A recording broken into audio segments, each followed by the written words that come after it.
টাকা দিয়ে জমি রেজিস্ট্রি করেছেন, দলিলও আপনার হাতে, কিন্তু জমিতে গিয়ে দেখছেন অন্য কেউ সেটা দখল করে বসে আছে কিংবা আপনাকে দখল দিচ্ছে না। চরম দুশ্চিন্তার বিষয়, তাই না? রেজিস্ট্রি করা জমি দখলে না পেলে আইনগতভাবে আপনার করণীয় কি? খুব সহজেই তিনটি উপায়ের কথা আপনাদের জানাবো। পদক্ষেপ 1, স্থানীয় সমাধান। মামলা মোকদ্দমায় যাওয়ার আগে প্রথম কাজ হলো শান্ত মাথায় স্থানীয়ভাবে চেষ্টা করা। আপনার মূল দলিল, নামজারি, খতিয়ান ও খাজনার রসিদ প্রতিপক্ষকে দেখান। যদি তারা কাজ না করে তবে স্থানীয় ইউনিয়ন পরিষদের চেয়ারম্যান, পৌরসভার মেয়র বা গণ্যমান্য ব্যক্তিদের উপস্থিতিতে সালিসি বৈঠকের মাধ্যমে বিষয়টি মীমাংসার চেষ্টা করুন। অনেক সময় এখানেই সমস্যার সমাধান হয়ে যায়। পদক্ষেপ নাম্বার 2, দ্রুত প্রতিকার। ফৌজদারি আদালতে।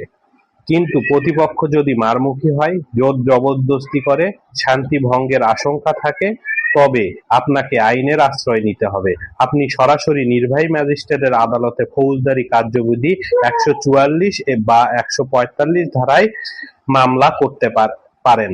এতে আদালত জমিতে শান্তি শৃঙ্খলা বজায় রাখার নির্দেশ দেবেন। পুলিশ গিয়ে বিষয়টি তদন্ত করবে। এছাড়া থানায় একটি সাধারণ ডায়েরি বা জিডি করে রাখতে পারেন। তৃতীয় পদক্ষেপ, স্থায়ী সমাধান।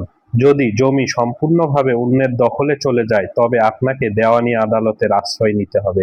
সুনির্দিষ্ট প্রতিকার আইনের 1877 ধারা অনুযায়ী 2 ধারায় মামলা করা যায়।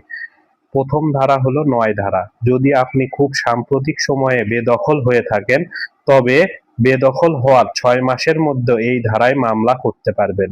এখানে মালিকানা প্রমাণের চেয়ে আপনি যে আগে দখলে ছিলেন তা প্রমাণ করলেই আদালত দখল ফিরিয়ে দেবেন। দ্বিতীয় ধারাটি হলো 8 ধারা। যদি আপনার জমির সব কাগজপত্র ঠিক থাকে, যেমন দলিল ও খতিয়ান, এবং দীর্ঘদিনের বিরোধ হয়, তবে বেদখল হওয়ার 12 বছরের মধ্যে সত্য সাব্যস্তপূর্বক দখল পুনরুদ্ধারের মামলা করতে পারবেন। আদালত জানা যাচাই করে আপনাকে জমির দখল বুঝিয়ে দেবে। সবচেয়ে জরুরি কথা, যেকোনো আইনি পদক্ষেপে যাওয়ার আগে আপনার সাবকাবলা দলিল, বায়া দলিল, নামজারি বা মিউটেশন খতিয়ান এবং হালনাগাদ খাজনার রসিদ একদম রেডি রাখবেন। প্রয়োজনে একজন সরকারি সার্ভেয়ার বা আমিন দিয়ে জমিটি মেপে সীমানা নিশ্চিত করে নেবেন। ভূমি আইন ও আপনার অধিকার সম্পর্কে সচেতন থাকুন। এই ভিডিওটি শেয়ার করে অন্যদের জানার সুযোগ করে দিন। আইন ও আর্থিক সচেতনতা সংক্রান্ত এমন আরো ভিডিও পেতে পেজটি ফলো এবং সাবস্ক্রাইব করে রাখুন। ধন্যবাদ।